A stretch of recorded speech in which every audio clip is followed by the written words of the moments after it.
Räägime siis alguses kohe ära selle, et miks me siin maas istume Õdede Liidu kontoris ja seda asja arutame. Mis teist saab, tüdrukud? Otsime Õdede Liidule järglast, kes siis hakkaks seda eest vedama meie asemel. Te olete nüüd 8 aastat Õdede Liidu eesotsas olnud, et kas tõesti süda ei jää valutama? Alati on selline tunne, et kuidas sa jätad maha selle töö, mida sa oled teinud. Aga inimesed peavad vahetuma, uued inimesed, uued ideed peavad tulema ja tegelikult on mõistlik, et juhid vahetuvad regulaarselt. Teil ei ole ilmselt vähe öeldud viimastel kuudel, et mängige oma kohad ringi ja Anneli kärbib oma ego natukene ja Kerli saab lõpuks tiivad täies sirulatuses välja ja et tehke troonide mäng ja kohtade vahetus, et olete te seda kaalunud vähemalt? Mina vastan siin kohal, et ei ole. Sellepärast, et selline positsioon nagu asepresident Eesti Õdede Liidus eeldab positsiooni, kus sa pead olema kogu aeg valmis olema ka presidendi rollis. Sellepärast selle positsiooni nimi on asepresident, mis tähendab, et minul on olnud võimalus seda rolli ju kanda. Seega mul ei ole mitte mingisuguseid kärbitud tiibade efekte või midagi taolist, sest ega siis need asjad, mida me oleme teinud tiimina, me oleme ette valmistanud koos. Kuulge, aga see meeskond ju ei tulnud kokku niimoodi, et täielikus hingede harmoonias, et teadsite täpselt, et kes missuguse jalaga voodist tõuseb ja kuidas üksteise lauseid lõpetada. No mulle tundub esialgu see, et ma olengi olnud nagu selline kriisijuht, et kui on mingisugune probleem ja mure, siis Karlsson katuselt tuleb ja lahendab kõik probleemid. Ja ega mul ei olnud kohe nagu kindlat meelt, et kes võiks olla minu tiimis, kellega peaks rääkima. Ja ma arvan, et see, mida ma rääksin ja kuidas ma rääksin, et seda teab Kerli paremini, et missugused tunded tal siis valitsesid, kui minul tekkis arusaam, et võiksin kandideerida siiski Õdede Liidu presidendiks, teha tööd, mida ma olen siiamaani teinud ühe mätta otsas, teha teise mätta otsas ja vaadata, et kas Õdede Liidu kaudu on võimalik Eesti tervishoiusüsteemis midagi ikkagi teistmoodi ära teha. Ja ma hakkasin otsima seda tiimikaaslast, kellega koos teha. Üks, milles ma olin täiesti veendunud, et see peab olema inimene, kellel on teistsuguseid oskusi kui minul. Ehk et kuna mina tulin otse koolist, siis ma leidsin, et kindlasti peab selle inimene olema, kes tuleb nagu tervishoiust seest, et kellel on tervishoiu töötamise kogemus oluliselt värskem kui minul. Ja teine asi, et meil ei tohi olla kõikides asjades juba täna ühine arusaam. Kui sa oled juht olnud ja sa jätkad ükskõik missuguses asutuses juhina, siis tegelikult on ju kõik uus ja sa saad nagu mõnes mõttes uuesti alustada. Ja meeskond on seal juures ikkagi kõige tähtsam. Ja Kerlit veenda ei olnud kõige lihtsam. Ehk et ta ei olnud selline inimene, kes oleks tulnud ja öelnud, et kuule, ma tahan sinuga koos asepresidendiks saada, vaid see läks ikka mitu korda veendmist enne, kui Kerli hakkas tõsiselt selle peale mõtlema. Ma pigem ütleks niimoodi, et mina olin ju enne mees. Juba olin ju Õdede Liidu juhatuses, aga ma ootasin väga, et keegi tuleks ja võtaks selle asja teha ja ma ikka plaanisin ära minna. Mina mäletan seda kosjas käimist väga hästi. See juhtus ühel kaunil juuni või juulikuisel päeval.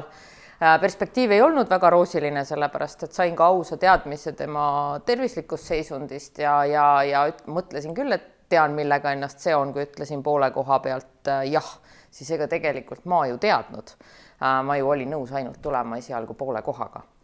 Ja ma seda ka tegin. Oktoobrist kuni järgmise aasta aprillini ma ju tegin Õdede Liidu asepresidendi tööd ainult poole kohaga, aga siis sa said aru ju käigu pealt, et esiteks poolt jumalat ei teenita ja ma pidin tegema valiku, nii et ma tulin ära saba ja sarvedega siis liitu. Mis puudutab seda väidet, et Anneli ütles, et ei peaks olema nagu päris nagu samamoodi mõtlev inimene, siis uskuge mind, meie lõpetavad laused on sündinud ikkagi väga tuliste vaidluste tulemusena ja ma mingid algusetapid ma ikkagi mõtlesin, et kuidas sellest jamast nüüd välja saada. Aga tegelikult täna ikkagi me ju tegime teise kandideerimise otsuse, tegime täie teadlikkuse juures, et meie meeskond töötab ja me oleme tegelikult viimased 5-6 aastat teinud seda ikkagi pigem harmoonias kui pigem sellises pidevas teineteise ja ühise osa leidmises. Nii et üks väga äge sõit on olnud. Ja millise Õdede Liidu te jätate oma järeltulijatele, sest me istume täna sellepärast siin koos, et te otsite uut presidenti, uut asepresidenti, kes tuleks teie asemele ja istuks siin samas ruumis ka teinekord ja teeks suuri asju? No minu meelest me jätame üliägeda Õdede Liidu ja päris siiras mõttes, sellepärast, et kui me tulime, siis ei olnud näiteks rahvusvahelisi vetesse Õdede Liidul asja ei olnud. Täna me oleme rahvusvaheline väga tugev partner väga paljudes nii-öelda erinevates rühmades, WHO kuni ICN-ini välja, EFN ja kõik muu sinna vahepeale. Teine asi on see, et meil on nii palju eksperte. See on üliäge, meil ei olnud neid üldse ja täna meil on suur kamp väga ägedaid spetsialiste, kes tegelikult ka tahavad nagu koos asju arutada ja arvata ja viia Eesti õendust edasi. Ehk siis Õdede Liit ei ole mitte miski muu kui, nagu me oleme aastaid juba rääkinud, õeskond, selline kogukond või tsumft, nagu sa oled ka kasutanud, et kes kõige paremas mõttes tahab teha oma valdkonna arenguks kõige paremat ja ma ütleks, et me teeme seda. Meil on ju nii palju asju, mis on meil õnnestunud läbi nende aastate ja tegevused ei ole ju lõppenud, et meiega koos ei lõppe miski. Meil on väga palju, mida on võimalik ja vajalik edasi arendada ja tool või laud ei ole tühi. Küll me ütleme, kuhu poole ja millal võiks vaadata või joosta. No peale selle, et asjad on nagu sisulises mõttes väga nagu juti peal, eks ju, siis täna on meil ikkagi organisatsioon, mis toimib ka sellise raamatupidamise, dokumendihalduse, IT, eks ole, registri, koolituste, pädevuse mõttes kõik niimoodi, et sa ei pea nagu enam mõtlema, et kuidas tuua näiteks paberimajandusest asjad IT-maailmasse, vaid need kõik juba on seal, eks ju. Kõik on selles mõttes nagu turvatud, et uus president ja asepresident saavad astuda ikkagi organisatsiooni, mis selles mõttes oma alustaladelt on valmis ja ehitada seda edasi ja suunata seda, eks ole, siis omakorda nendesse avarustesse, kuhu tal vähegi ideid jätkub, eks ju. Ja samal ajal on täpselt nii nagu eksperdid, seltsingud, et miks, kui Kerli ütles, et meil on eksperdist, ma hakkasin naerma selle peale, et ma mõtlesin, kuidas me olime esimesed 1,5 aastat Kerliga eksperdid ise lasteõenduses, töötervishoius, kirurgias, siseseks ju EMO-s, kiirabis, sellepärast, et meil ei olnud seda võrgustikku veel kõige käest küsida, eks ju. Täna on need inimesed olemas, täna on need inimesed ise vabatahtlikult valmis siia panustama, eks ju. Ja see tähendab ka seda, et tegelikkuses sul on kellelt küsida alati. Et põhimõtteliselt see võrgustik on loodud, seda on võimalik nagu kasvatada. Ja lisaks meil on 4 üliägedat piirkonnajuhti, kes samamoodi seisavad meeskonnana ju meie kõrval, 2 neist veel rohkem ja 2 võib-olla natukene vähem oma piirkonna suurusest tulenevalt, aga tegelikult juhatuses on meil ju rohkem. Meil on tiim ja koos meie aja lõppemisega nemad ju jäävad. Mida te kavatsete teha 2025. aasta maikuus? Puhata! Ei, me tuleme Õdede Liidu kevadkonverentsile. Et me võime järgmist presidenti lohutada, et meil on isegi koht juba valmis vaadatud, ära broneeritud ja et isegi söögipakkuja on olemas, et süüa saab ka. Ettevalmistada on tehtud, et see esimene kuu kulgeks nagu niimoodi sujuvalt.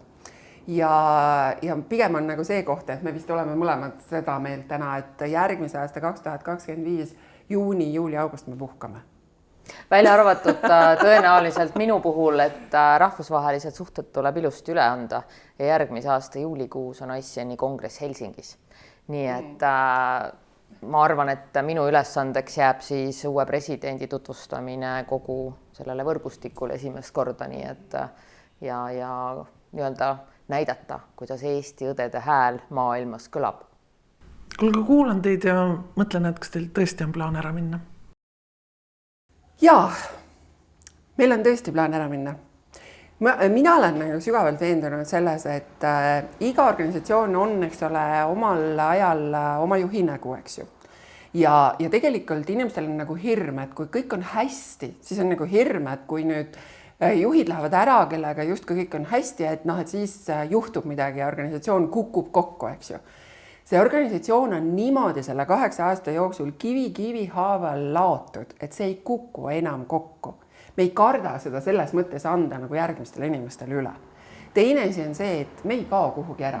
Meie ei astu Õdede Liidust välja. Isegi siis, kui ma nagu, Kerli võib-olla, eks ole, tegutseb tervishoius edasi, aga isegi siis, kui mina ei tegutse tervishoius edasi, ma ikkagi olen Õdede Liidus edasi, eks ju. Täpselt nii, nagu ma olin ka siis Õdede Liidus, kui ma olin rektor. Ja põhimõtteliselt meil on vaja nagu näidata, et meie pink on oluliselt pikem kui Kerli ja Anneli. Ja me ju ei otsi järgmist Kerlit ja Annelit. Me otsime järgmisi inimesi, kes tooksid mingisuguseid vaatenurki, mida meie ei ole siiamaani näinud, eks ju. Või avastaksid mingeid alasid, mida meie ei ole siiamaani avastanud. Sellepärast, et iga inimene on nii unikaalne, et ta leiab mingi asja, mida meie oleme jätnud nii-öelda 2 silma vahele hetkel, eks ju. Et see aitab nagu sellel organisatsioonil kogu aeg nagu kasvada ja uueneda. Kõik, kes mõtlevad, et nad tahaksid nagu juhiks saada. Ka näiteks täna töötavad haiglas õena. Haiglas ei ole veel juhiks saanud, sest et meil on väga sageli haiglas kandideerimisel on eelnõue, et sa pead juba juht olema, on ju. Sul peab olema juhina kogemus, aga kus sa seda saad, kui sa juht ei ole, on ju. Siis see näiteks võtke Õdede Liitu kui väga suurepärast võimalust saada juhina kogemus. Et esiteks sa saad seda sõbralikus keskkonnas teha, on ju. Sul on toetav meeskond, kes aitab sul selle juhi kogemuse saada, on ju. Loomulikult sa saad väga kiirelt siin ka vastu näppe, kui see sul ei õnnestu, aga sa saad siin nagu parandada, harjutada, areneda ja sa oled ühel hetkel võimeline minema ükskõik missuguse haigla tippõendusjuhiks kandideerima. Et põhimõtteliselt võiks vaadata seda ka nagu inimesed, kes siiamaani on nagu kahtlevad olnud, on ju, kui hüppelauda. Kuigi ma nüüd siin appelleerin, et minu käest on ka küsitud, et kui sa oled olnud Õdede Liidu asepresident, et kus sul veel minna on? Et ma nagu tahaks nagu selle peale öeldagi, et tegelikult see koht on hästi hea kogemuse andja ja siit sa võidki absoluutselt kõike teha. Ma arvan, et ma oleksin täna praktikas palju parem õde, kui ma olin siis.